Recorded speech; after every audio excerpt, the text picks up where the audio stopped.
Kami dari SMA Negeri 1 Ujung Padang ingin mewawancarai tenaga kesehatan yang ada di sekolah kami, yaitu Ibu Rani Yulia SKM.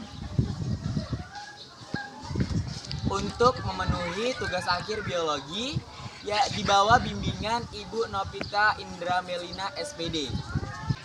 Perkenalkan, nama saya Agus Saprositorus. Saya Aldi Gagan Pratama. Saya Doni Jonathan Sinurat. Saya Bulan Saputra. Saya Muhammad Ismail Fata Sinaga. Baiklah, saya ingin bertanya, mengapa sel B disebut imun humoral? Baik, Ibu akan menjawab ya, Nak ya. Mengapa? Coba ulangi. Mengapa sel B disebut imun humoral? Mengapa sel B disebut dengan sistem imun humoral? Karena sel T itu berada di dalam sel darah dan kelenjar limfoid, makanya disebut dengan imun humoral, ya. Jadi berada di dalam darah dan limfoid. Oke, selanjutnya. Baiklah, lanjut pertanyaan kedua.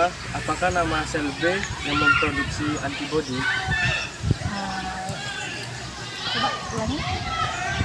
Apakah nama sel B yang memproduksi antibodi? Apakah nama sel B yang memproduksi antibodi?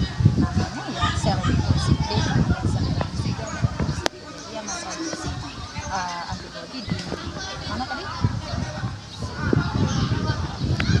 Bukan, coba ulangi. Apakah nama sel B Sel B, maksudnya yang sel leukosit B, sel yang kan? cara membedakan sel T dan sel B? Bagaimana cara membedakan sel T dan sel B? Jadi perbedaannya itu ada di tempat pematangannya, ya. Untuk sel T dan sel B itu sama-sama diproduksi di sistem tulang belakang antibodi. Bedanya untuk proses maturasi ataupun pematangannya, sel T itu berada di kelenjar tismus. Kelenjar tismus itu lebih tepatnya di daerah jantung dan bagian ini kita, ya. Apa namanya nih? Bukan tulang ketiak kita, jantung, ya. Kemudian kalau di yang sel B itu dimatangkan di kelenjar tiroid. Kelenjar tiroid itu di bagian sini, ya. Makanya bukan ada lebih tepatnya daerah kelenjar tiroid di sini. Ini apa nih namanya?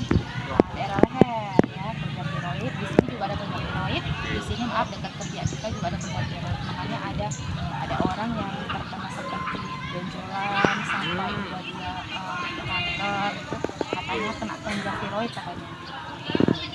Berada di bagian sama-sama, maksudnya itu dimatangkan, sama-sama diproduksi di sistem tulang belakang, cuman proses pematangannya itu beda tempat gitu.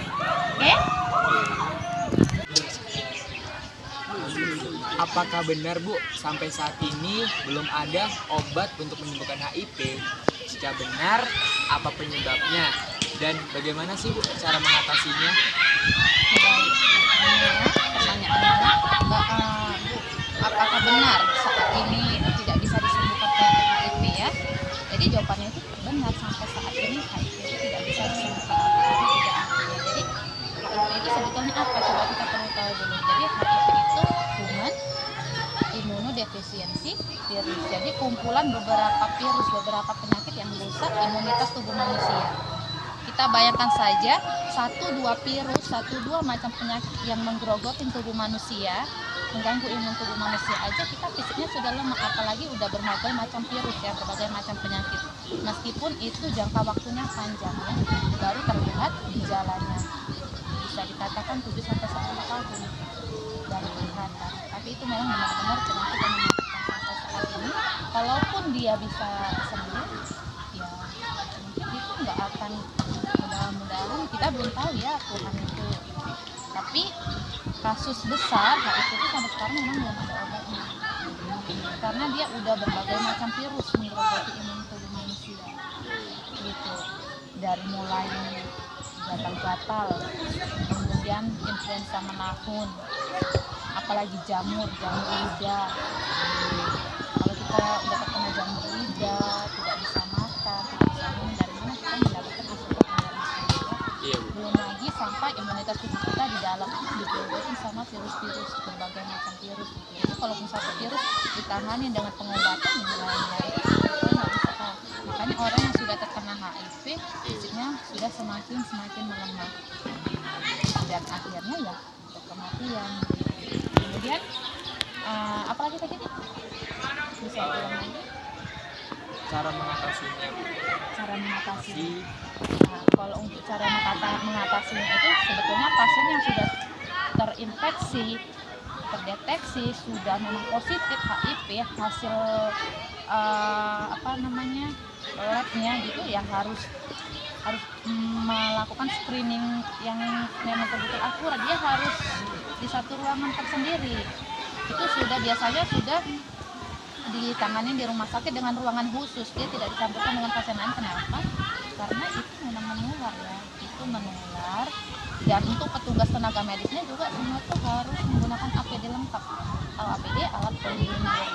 Karena apa? Karena bisa ditularkan melalui jarum suntik dari darahnya, kemudian dari air liurnya itu akan menular. Jadi memang harus ada penanganan khusus, begitu tidak bisa seperti kita sakit influenza biasa diobatin di rumah aja, berjemur sudah. Yang jelas dia harus dalam penanganan khusus, dikasih makanan yang memang betul-betul bergizi, dia di ruangan khusus, tidak bercampur berbaur dengan masyarakat ataupun kerabat-kerabatnya. Ya. Jadi harus penanganan khusus. Kemudian kalau ditanya lagi bagaimana sih cara mencegah ya supaya tidak terkena HIV. Ya sebetulnya sebelum terkena dampak HIV itu bisa kita cegah dengan apa? Dengan gaya hidup sehat dan di lingkungan yang sehat pula. Atau di lingkungan yang sehat tidak berbaur dengan yang namanya bisa dikatakan seksual bebas.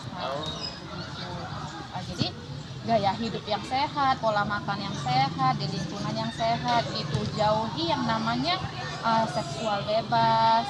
Kalau sudah menikah ya setia dengan pasangan begitu.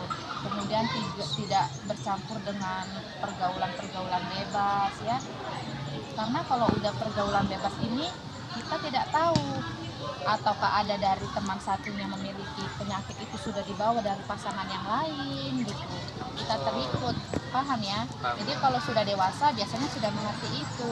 Apalagi nanti kalau sudah menikah nggak boleh jajan-jajan sembarangan. Karena jajan-jajan sembarangannya pergaulan bebas itu sangat bahaya sekali. Kalau sudah terkena penyakit kelamin karena pergaulan bebas bisa mengarah ke HIV gitu. Ya, jadi ya dekatkan diri sama Tuhan, atur pola hidup sehat, makan sehat, gaya hidup sehat, lingkungan juga sehat. Oke? Baik, berikutnya. Dan berikutnya, apakah ibu hamil yang terkena virus HIV akan menularkan virus tersebut kepada bayinya? Apakah ibu hamil bisa menularkan virus HIV kepada anaknya? Bisa. Kenapa? Karena saat janin ya kalau Mas janin dalam kandungan itu mendapatkan nutrisi dan makannya itu dari plasenta. Plasenta itu langsung disalurkan dari yang dia makan, dari ibunya, yang dimakan ibunya begitu. Sudah menempel di dinding rahim dan itu sudah berhubungan langsung darah ibu dan dengan darah bayi. Jadi otomatis segala imunitas tubuh itu si ibu ataupun penyakit-penyakit yang dibawa dia akan dikirim ke bayinya. Jadi sangat disayangkan sekali, menyedihkan apabila ibunya terkena HIV yang sedang hamil, ya kemungkinan besar memang anak itu akan positif HIV juga. Jadi memang harus perawatan khusus. Jadi kalau ditanya bisa tertular, ya. Akhirlah wawancara kali ini yaitu mengenai kesehatan bersama Ibu Rani Yulia SKM. Terima kasih kepada Ibu Rani Yulia SKM yang telah memberikan pembelajarannya pada kali ini. Semoga bermanfaat bagi kita semua.